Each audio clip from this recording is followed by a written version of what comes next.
Akshay health condition బాగోకపోవటంతో road మీద పడి ఉంటాడు. అది చూసి అక్కడ ఉన్న అవని అయితే ఒక్కసారిగా షాక్ అయిపోతూ తననైతే స్కూటీ మీద ఇంటికి తీసుకొని వస్తూ ఉంటుంది. ఇంతలో అది చూసి రాజేంద్ర ప్రసాద్ అయితే ఒక్కసారిగా షాక్ అయిపోతూ ఉంటాడు. ఏంటమ్మా అవని, ఏం జరిగింది అని చెప్పేసి అయితే అడుగుతూ ఉంటాడు. ఆ మాటలు వినగానే అక్కడ ఉన్న అవని మాత్రం మామయ్య ముందు తోడు పట్టండి ఇంట్లోనికి అని చెప్పేసి అయితే అంటూ వాళ్ళిద్దరూ అయితే అక్షయ్ని ఇంట్లోపలికి తీసుకొని వెళ్తూ ఉంటారు. అది చూసి అక్కడ ఉన్న బామ్మగారు, ఒరే అక్షయ్ ఏమైందిరా, ఎందుకురా ఇలా అయిపోయావు నువ్వు అని చెప్పేసి అయితే చాలా బాధపడుతూ ఉంటుంది. అది చూసి అక్కడ ఉన్న అవని అయితే, ఏమో అమ్మమ్మ గారు ఏం జరిగిందో ఏంటో తెలియదు కానీ రోడ్డు మీద బాగా వాంతులు చేసుకుంటూ నీరసంగా కనబడుతూ స్పృహ కోల్పోయి అయితే అక్కడే పడిపోయారు.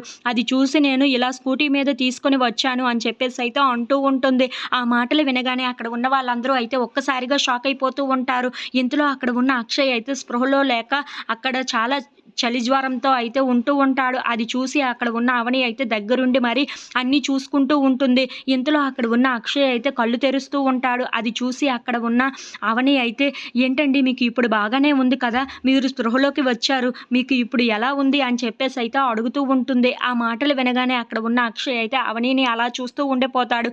అవని ఏంటి ఎక్కడ ఉంది అని చెప్పేసి అయితే అనుకుంటూ అవని వైపు అలా చూస్తూ ఉండిపోతాడు.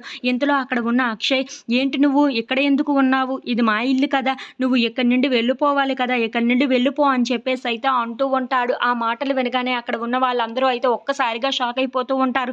ఈయన ఈ టైంలో కూడా నన్ను దగ్గరికి రానివ్వటం లేదు, నేనంటే ఇంత కోపం ఇంత చిరాకు ఎందుకో నాకు అర్థం కావటం లేదు అని చెప్పేసి అయితే చాలా బాధపడుతూ ఉంటుంది. ఇంతలో అక్కడ ఉన్న అక్షయ్ మాత్రం చాలా చలితో జ్వరంతో అయితే ఇబ్బంది పడుతూ ఉంటాడు. అది చూసి అక్కడ ఉన్న అవని అయితే చాలా బాధపడుతూ ఉంటుంది. If you like this video please subscribe.